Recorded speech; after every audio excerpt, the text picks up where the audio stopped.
ഇതെല്ലാം കൂടെ കേട്ടിട്ട് നിനക്ക് എന്തോ തോന്നുന്നു? അണ്ണാ ക്രിസ്റ്റിനെ നിങ്ങളെ തമ്മിൽ തെറ്റിക്കാൻ നല്ല കളി കളിക്കുന്നുണ്ട്. അത് ശരിയാണ്ട, അല്ലെങ്കിൽ ഇതൊന്നും പറയേണ്ട കാര്യമില്ലല്ലേ? അതെ, അവൾക്ക് അതുപോലെ നമ്മളെ കാര്യത്തിൽ നല്ല സംശയം ഉണ്ടോ?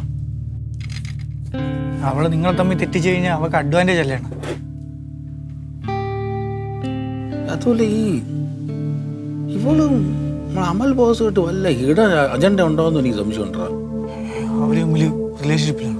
റിലേഷൻഷിപ്പിൽ നിന്നല്ല, അവർ തമ്മിൽ എന്തൊരു അണ്ടർസ്റ്റാൻഡിംഗ് ആണ്. റിലേഷൻഷിപ്പ് ആണെങ്കിൽ എനിക്ക് സന്തോഷമില്ല, റിലേഷനിൽ എന്തെല്ലാം ആയിപ്പോട്ടെ. ഇതല്ല, ഇത് വേറെ എന്തോ ഒരു അണ്ടർസ്റ്റാൻഡിങ്ങിലാണ്.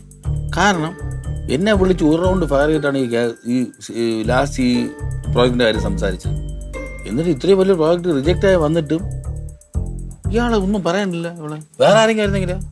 ഞാനും ശ്രദ്ധിച്ചത് വേറെ ആരാണെങ്കിൽ അത് ഏറെ കയറ്റ്.